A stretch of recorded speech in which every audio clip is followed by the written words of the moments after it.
Bienvenidos a Cibeles, podcast de humanidades. Hoy continuaremos con esta edición dedicada a Medea de Eurípides y específicamente a la pregunta: ¿qué fue el actuar de Medea? ¿Fue venganza? ¿Fue justicia? ¿Fue algo que se encuentra entre la frontera de ambos conceptos o se trata de otra cosa? Las profesoras Lorena Rojas Parma, directora del Instituto de Estudios en Humanidades y de la Maestría y Doctorado en Filosofía de la UCAP, y María Di Muro, investigadora del Instituto de Estudios en Humanidades y profesora de la Escuela de Letras y de la Maestría de Filosofía de la UCAP, continuarán hoy la conversación siguiendo con estas preguntas.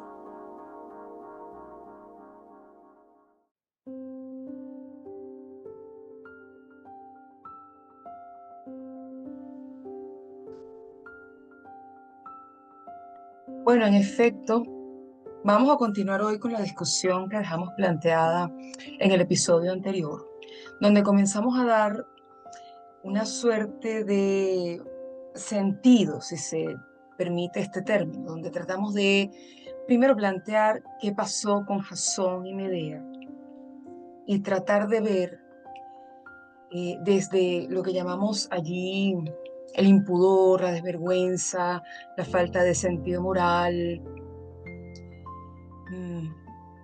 cómo se aproximó a Medea y cuál fue su respuesta, ¿sí? Tratando de hilar o de despejar la naturaleza de su estrategia, de su dura estrategia que va a terminar en, bueno, el asesinato de sus hijos, ¿sí? Esto dejó planteada una pregunta, una inquietud que hoy nos convoca nuevamente sobre la noción de justicia, que como hablábamos María y yo antes, está presente como atmósfera en toda la tragedia. Y eso llevó a evocar la noción de justicia clásica, por un lado, esto es hacer bien al amigo, mal al enemigo, noción desde la cual podemos transitar y comprender la complejidad de la noción de justicia en la tragedia, pero que se ve duramente cuestionada en estos mismos tiempos por la búsqueda socrática desde la filosofía, ¿sí? Yo creo que aquí ambos se desafían, tanto Eurípides como Sócrates, pues recordábamos un poco también en el episodio anterior, y quiero traerlo nuevamente, es justo siempre el que hace lo justo.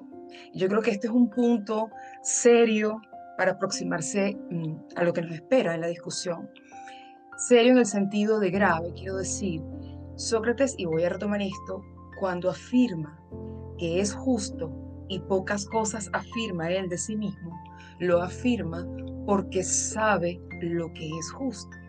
Y ya sabemos, valga la redundancia, lo que significa saber para Sócrates, poder dar cuenta racionalmente o con argumentos de lo que es algo, y ese saber supone una transformación interior de lo que uno hace y lo que uno piensa. Hay una consistencia innegociable entre el hacer, el vivir, el pensar, es decir, el filosofar, ¿no?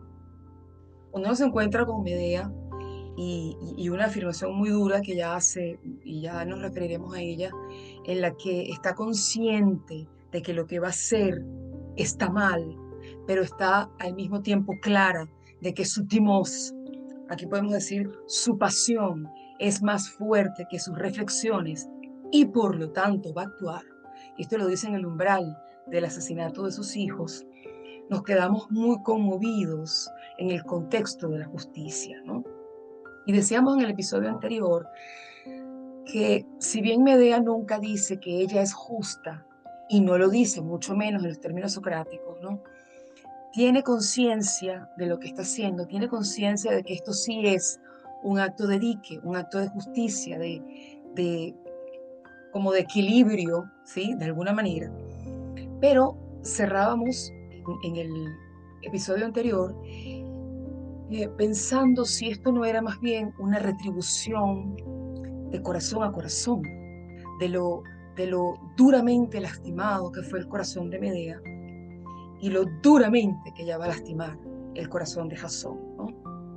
Yo no sé si uno puede ver aquí alguna desproporción, como uno puede leer en la literatura en algunas ocasiones, una desproporción por parte de Medea, pues ya asesinó a la novia, asesinó al suegro, asesinó a Jasón, ya había una venganza o una contraprestación o una justicia, comillas, con toda la complicación del caso, planteada, hecha, resuelta, llevada a cabo con éxito. Es que eso no fue suficiente y tenía que terminar el plan con los hijos, ¿sí? El plan de no vas a tener descendencia, no vas a ver ni la descendencia que tuviste conmigo, dice Medea, ni la descendencia posible que vas a tener con la princesa y la casa real de Corinto. Te vas a quedar sin nada, ¿no? La pregunta acá es, bueno, ¿qué significa esto desde la pasión, desde el corazón? Uno puede realmente intelectualizar, si se me permite el término, la justicia, como lo hace Sócrates, cuando está comprometida la vida, la experiencia, el dolor de una manera tan extrema. Aquí yo diría dos cosas primero. Yo creo que Eurípides nos pone en una situación en la que no podemos omitir que hay límites que no pueden ser violentados. Hay un umbral al que no podemos someter a nadie. Esto no es ponderable, por supuesto, esto no es medible. Esto es algo que se siente que ocurre. Y yo creo que Jasón, con su desvergüenza, con su egoísmo quizá, llevó a Medea a un límite, bueno, al que no se puede llegar, al que no debemos someter al otro. Ahí hay un umbral donde todo se pierde, se rompe, se parte, se diluye, ¿sí? Pero cuando decía intelectualizar, me refería a Sócrates, claro, pero aquí tengo que ajustar, porque muchos han acusado a Sócrates de ser justamente intelectualista. Yo soy de las que piensa que no es así, pues la postura socrática, acaso frente a la de Eurípides, supone una transformación auténtica, como decía al inicio, de lo que uno es, de cómo uno se comporta. Y para citar a Marcelo Boeri, el hallazgo socrático supone una reinterpretación emocional total. Es decir, tenemos que llegar a un punto en el que saber qué es lo justo supone un actuar justo, supone entrar en un absurdo que implica un divorcio, un hiato entre saber algo y comportarse de forma opuesta, ¿sí? Si uno lo ve desde allí y uno ve a Medea haciendo el plan consciente de lo que está haciendo, con cálculo, con estrategia, con meditación, cuando tiene la claridad de que lo que va a hacer está mal, cuando tiene la claridad de que su timós está gobernando por encima de sus reflexiones, de sus búlesis, es decir, del proceso de la deliberación que efectivamente ella experimenta, queda entonces la pregunta abierta, ¿sí? ¿Qué pasó? Medea no transformó, no ha sido, voy a usar una imagen platónica, mordida realmente por la filosofía en su corazón para que su actuar refleje esa visión de la vida y de las cosas. Eh, Esto me hace pensar más bien en una luminosidad que adquiere la filosofía frente a lo que está haciendo Eurípides, pero al mismo tiempo yo veo desde Medea, lo que decía hace un momento, una revelación de algo que no puede humanamente ser agredido, transgredido, mm, eh, como pisoteado, como la imagen que me viene es como alado a un punto en el que no se puede, no hay retorno, ¿no? Luego, para cerrar y darle la palabra a María, diría que respondiendo un poco a alguna bibliografía, no es que Medea, digamos que cometió una suerte de desproporción, porque aquí no hay en el corazón, en el timós, en esta experiencia tan dura, como decíamos, de quiebre en el amor que están viviendo aquí ambos, pero especialmente ella que está en la posición vulnerable, no hay, no hay posibilidad de ponderar, no hay posibilidad de poner en una balanza al modo clásico de la justicia, ¿no? No, me parece que esto es otro ámbito del corazón, de la existencia. Sin embargo, ella en un momento sostiene: yo hago mal al enemigo y soy benévola con el amigo. De alguna manera, ella se reconoce justa también y con ello asistida por la justicia, ¿no? Y cuando ella hace este plan, eh, convoca a la justicia y cuando hace esta alianza de la que va a hablar María a continuación con el coro en 260 y siguientes, uno ve pues una trama en la que hasta el coro está de acuerdo y siente, vamos a decir, razones a partir del infortunio que ella está viviendo, ¿no? Por tanto, este lío, este problema de la justicia, de la retribución, de lo que tú me hiciste, de lo que yo te hice y de este quiebre amoroso que estamos presenciando y también viviendo, creo que deja planteada de manera muy fuerte, muy dolorosa esta pregunta desde la tragedia y también desde la filosofía. No sé, María, ¿cómo lo ves tú? Sí, yo quisiera partir de esta idea que sostuviste al inicio sobre cómo vemos la circunstancia, porque evidentemente, y decíamos al inicio del episodio anterior, por supuesto lo que ha hecho Medea es reprochable, en ningún momento defendemos esa postura, pero no se trata, y Eurípides aquí lo revela con mucha claridad, y es algo que también vemos en otras de sus tragedias, de pensar las cosas como bueno y malo, sino por el contrario, de sopesar este sentido de lo justo como algo que también tiene estos imponderables, donde no necesariamente pensar en la justicia va a suponer, bueno, directamente decantarse que la justicia va a responder solo a este tipo de situaciones o se va a dar solo en este tipo de circunstancias, sino que por el contrario aquí eh, no, Medea nos abre la puerta, nos abre el camino a repensar esta noción que tradicionalmente es política, que tradicionalmente, digamos, la pensamos como un punto de orden, un punto de referencia en el marco de la polis, pero que también puede pensarse en situaciones, y voy a decirlo aquí con muchas comillas, personales, ¿no? Y digo con muchas comillas porque este es un término muy problemático en el mundo antiguo y bueno, hay Así una es. discusión súper importante al respecto. Pero sí es un asunto que no se toma a la ligera, sino que Medea justamente nos pone en tensión a nosotros mismos y eso se evidencia con el coro, porque ya es muy llamativo que en este caso el coro sea femenino, el coro de las mujeres corintias. Y ella se va a valer como algunos autores han trabajado de sus encantos no solo en la hechicería, sino también en sus encantos verbales. Medea es una mujer con una gran retórica. Y Ujú. precisamente uno de los puntos sensibles que ella toca para poner al coro de su lado es: somos mujeres, las mujeres somos consideradas como débiles, las mujeres tenemos que sobreponernos a cierto tipo de dificultades, es decir, siempre el argumento de lo femenino, y hace rato también nos reíamos porque decíamos que el espíritu de este podcast nace de ese ímpetu también femenino. Así es.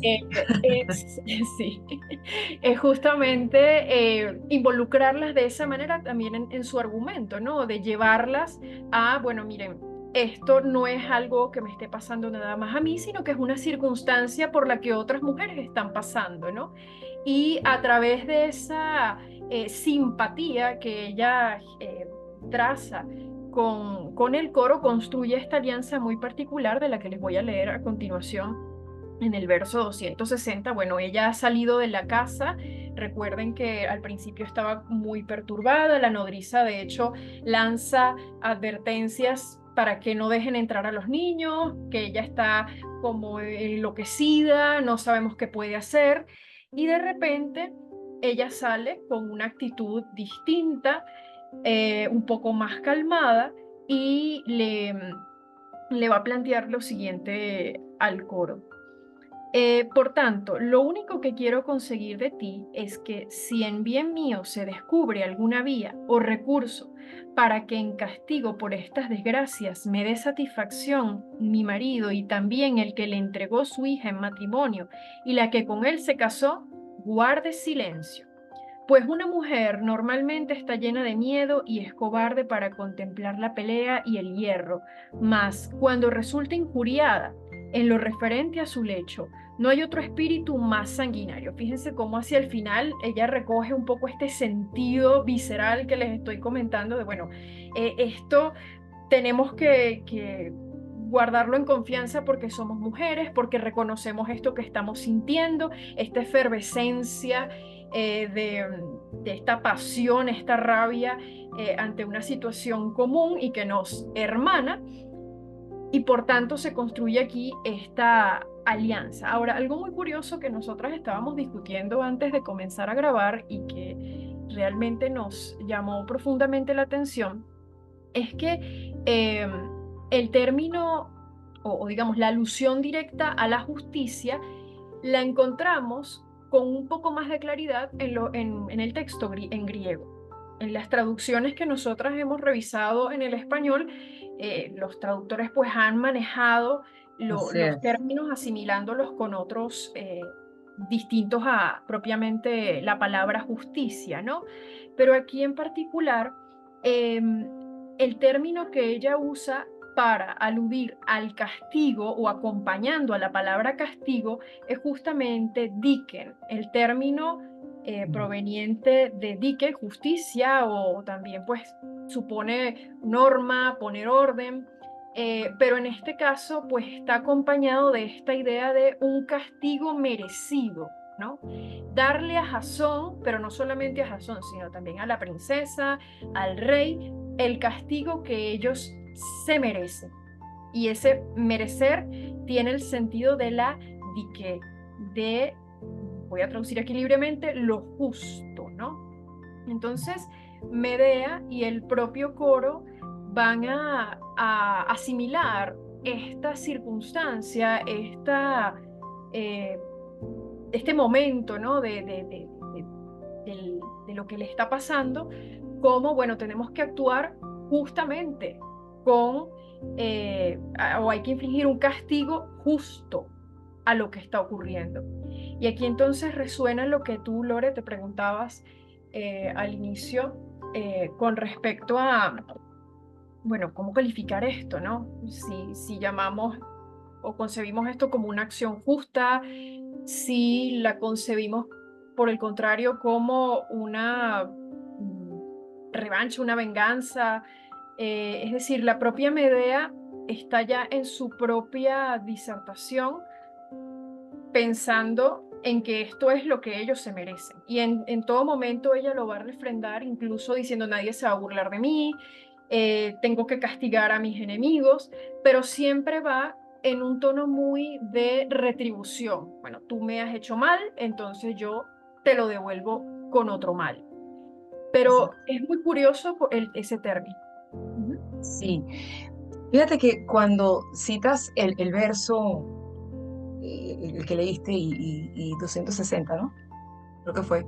Correcto, 260 Eh, los demás. ajá, y siguientes. Cuando el coro y luego el corifeo está de acuerdo, ¿no? Es decir, apoya, te entiendo. Cuando ella dice, ya anuncia que incluso va a matar a Jasón, el coro está de acuerdo porque está en consonancia con su infortunio, está de acuerdo con, reconoce pues su horrible situación, y su horrible situación como traicionada y también como desterrada, que es un poco lo que le espera, ¿no? Junto con los hijos.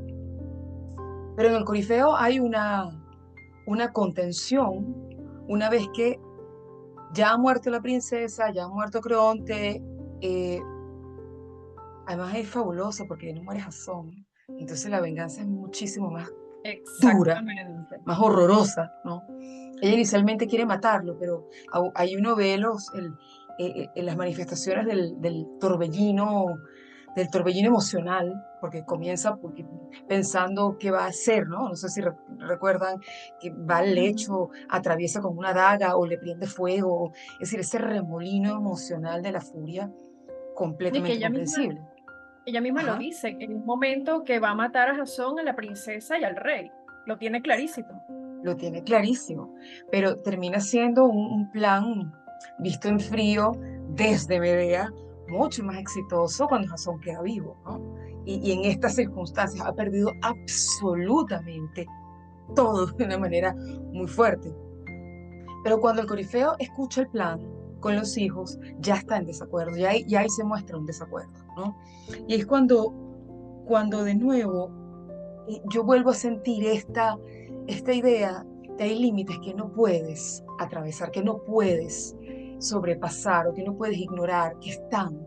Son, son una suerte yo digo límites, fronteras, pero hay unos bordes del alma, de las cosas que no pueden ser violentados. Y así como Jasón lo hizo de una manera tan cruel, entendiendo además que vienen de una relación de amor tan acontecida, donde tuvo la fidelidad o la lealtad de Medea incondicional y hace esta infamia en en Corinto, bueno, traición, soledad, destierro, desdén, egoísmo, todo esto que podemos ver en Jasón, que el Corifeo, insisto, reconoce.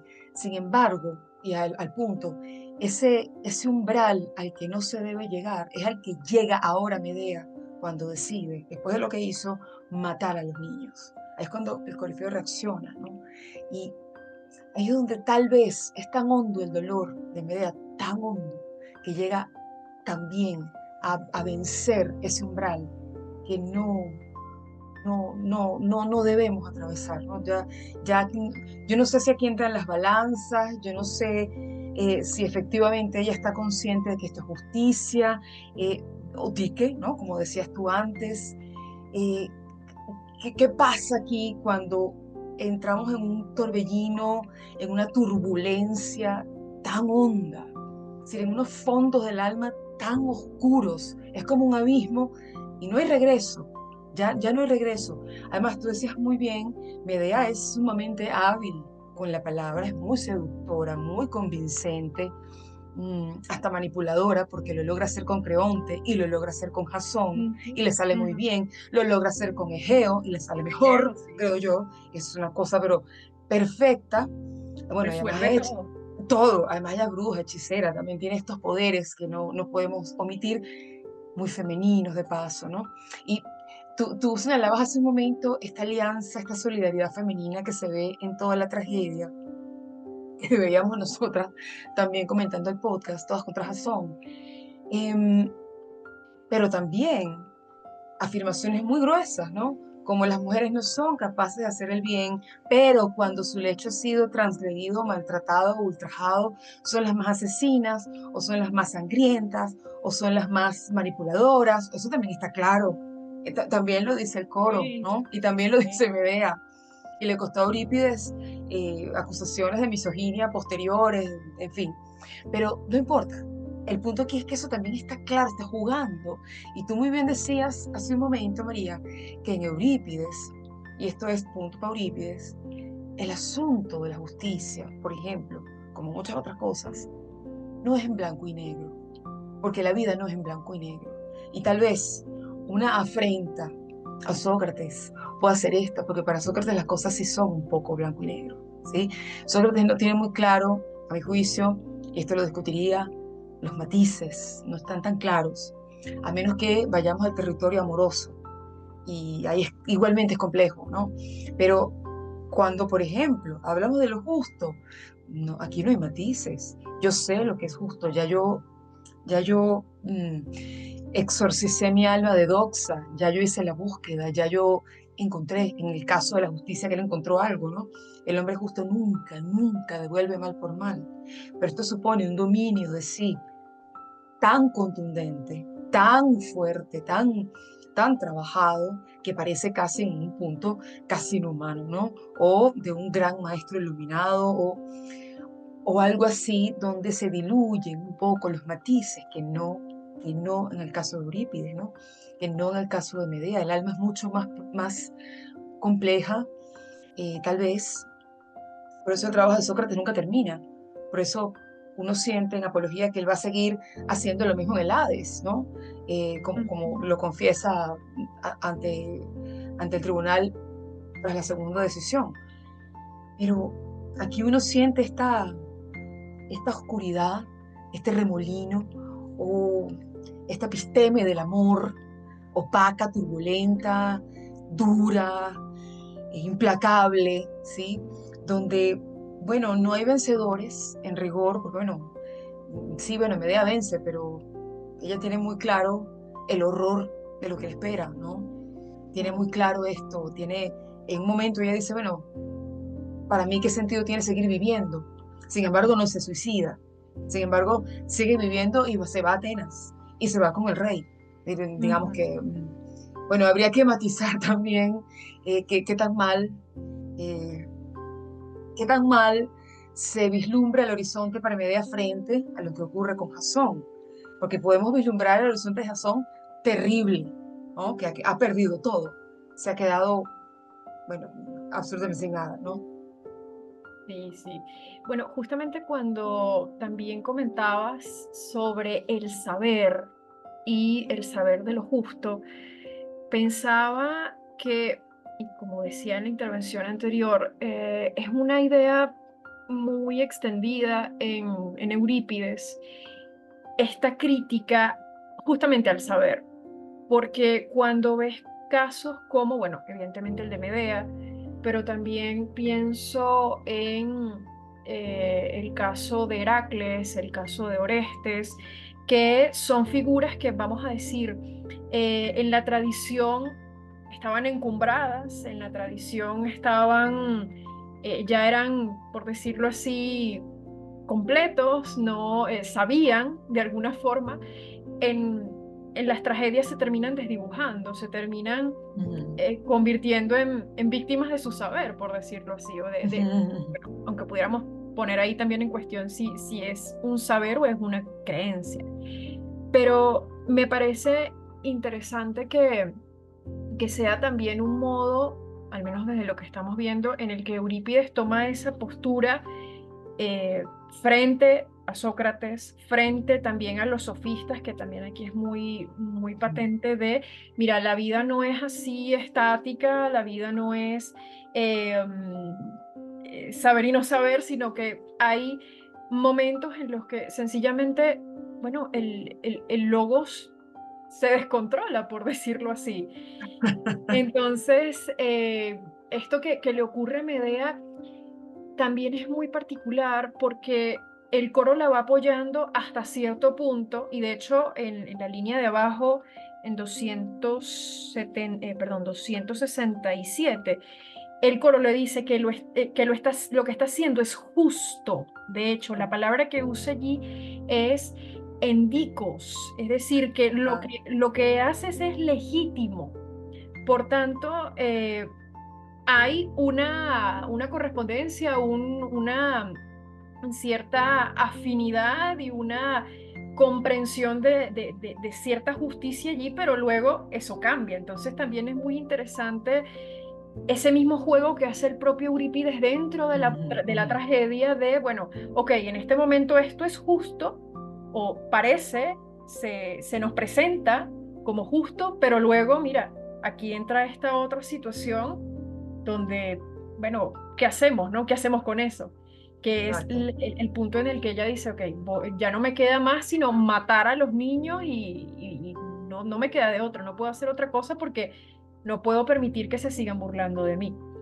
Es Entonces, sí, fabuloso. es muy, muy interesante cómo el propio Eurípides va jugando dentro de la propia tragedia con el término, ¿no? Que no estamos en una clase Sí, de filología para explicar aquí cómo va pasando, pero exacto. también es muy, bueno, muy curioso cómo a nivel de las palabras él va mostrándonos esos matices. Sí, totalmente. Además, a mí me encanta esto que acabas de decir.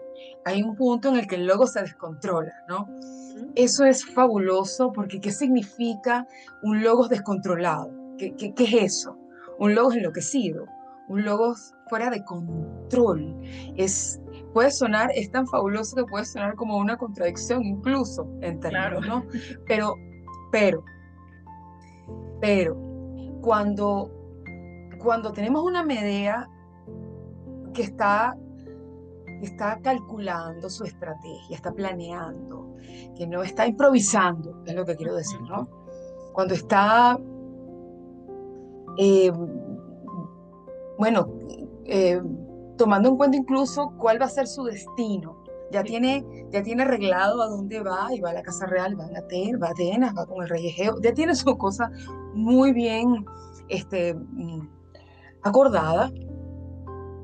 Uno se pregunta, bueno, ¿desde dónde está ocurriendo eso? mm, En el contexto del logos descontrolado, María, te sí, lo planteo, ¿no? ¿Desde dónde ella está haciendo este plan? No es una locura de inconsistencias o de cosas que se contradigan entre sí o de decisiones que choquen entre sí y la hagan, por ejemplo, tomar malas decisiones que la dejen en una situación peor de la que se encuentra. O, no, no.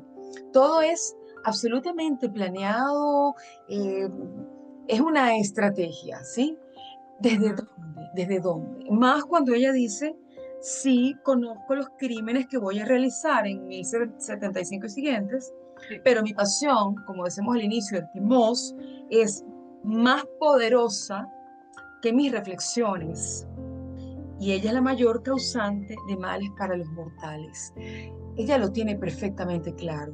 Este apasionamiento, de todo lo que tiene que ver con esta fuerza del pecho, ¿no? Del timós, sí, hermoso. de esta furia, de Sí, esta cosa que puede ser iracunda, que en el mejor de los casos tiene que servir a la razón. A ti, María. no Que digo te- que estimos como este impulso vital, este exacto, aliento, el ímpetu. aliento que Ah, debería, como dice Platón, en el mejor de los casos, y creo que Medea lo tiene claro, en el mejor de los casos servir al logos, servir a la sí. razón, pues puede servir a los apetitos, ¿sí? De eso podemos hablar luego. Medea tiene claro esto. Es el mayor de todos los males y es más fuerte que mis reflexiones.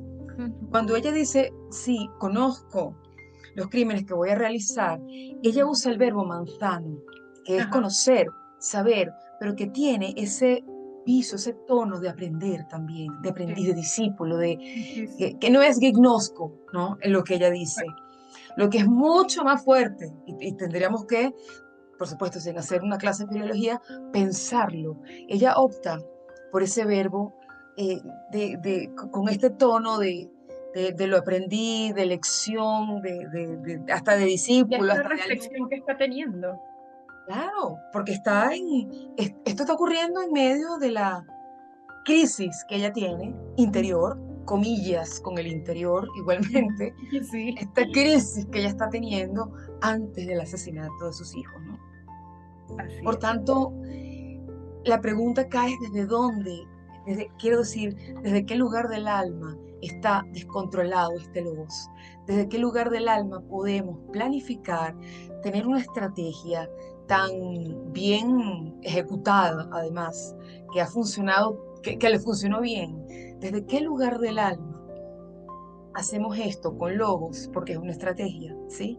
Pero, como tú decías tan bellamente, fuera de control, ¿no? ¿Desde qué lugar del alma yo digo que sé, que conozco con este viso, con este tono que tiene Manzano, del aprendizaje, de la reflexión, bueno, ¿no? Bueno, de ahí matemática, pues, ¿no? Sí, De, de, exactamente.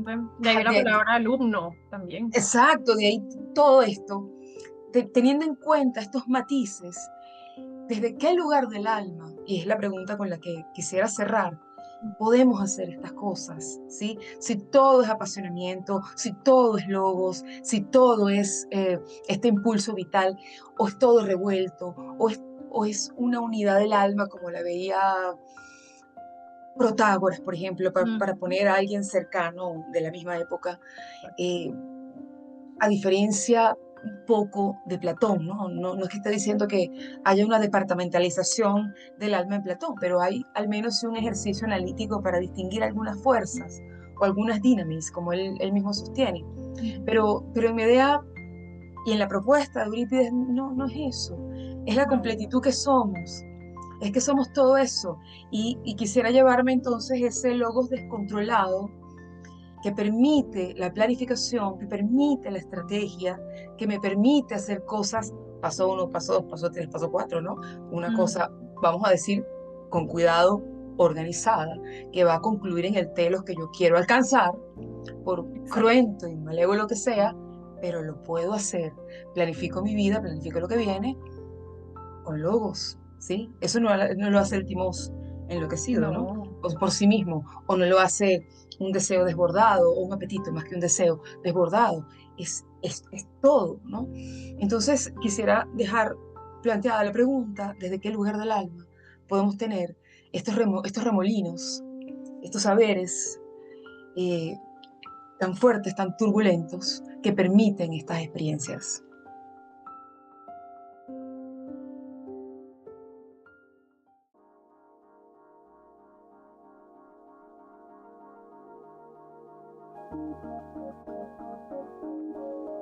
Eso fue todo por hoy en Cibeles, podcast sobre humanidades.